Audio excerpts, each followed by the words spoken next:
It's now from House Ways and Means, Congresswoman Beth Van Duyne. Congresswoman, it's good to see you again. Okay, let's get into this. The president struggled again today, anti-Israel protesters disrupting his speech on guns. This is the same day his son was convicted of gun crimes. And the president appeared to freeze last night at the White House Juneteenth event. He also slurred and garbled his words. If you could please just sit tight for 1 second, Congresswoman. Let's please get your reaction to this. It's concerning. Watch. She knows so long as she was denied, our freedom can never be secured. Since the founding of our ideals, we don't know fully what American soil is. They're old ghosts in new garments trying to take us back. Okay, Congressman, what do you think? Look, I mean, I get the Weekend at Bernie memes, and people are posting this on social media and thinking it's funny, but at some point, this is actually senior abuse. This is a man who is running, who's the most powerful man in the free world that the rest of the world is looking at and laughing.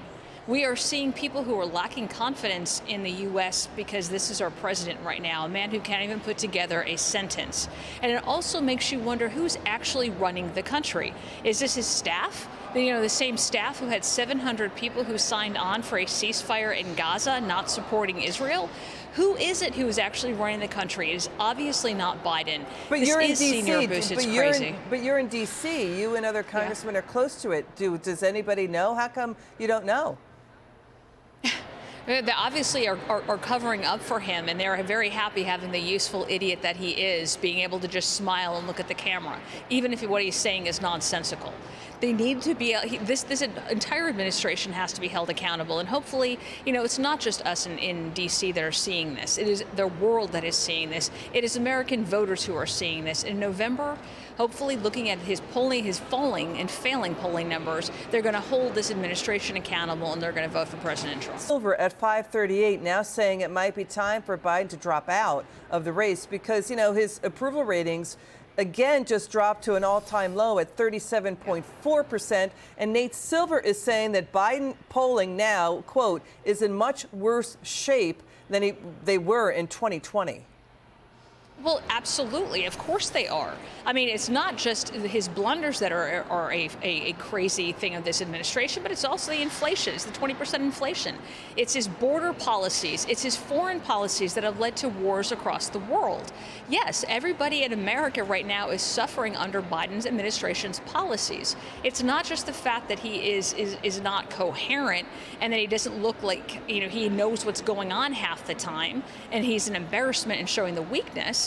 But it's also his policies, and that has to be straightforward what people are voting for in November, or voting against in November. So, Congresswoman, the House is about to vote imminently on whether to hold U.S. Attorney General Merrick Garland in contempt of Congress.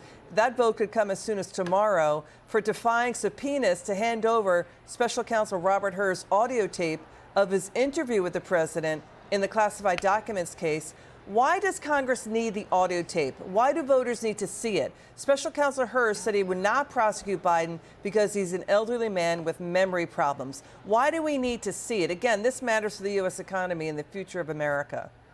So we have seen the transcripts, which should be directly out of the audio, but we haven't heard the audio, and they're hiding that, and we don't know why. We do have a reason to believe, based on some of the other transcripts that the White House has actually edited to protect the president, that they're willing to do that. And we need to be able to check the audio versus what they gave us in transcripts to make sure that it's accurate. There's other reasons to be able to need that. Is he bumbling? Is he making sense when he is speaking? How long does it take him to answer the question?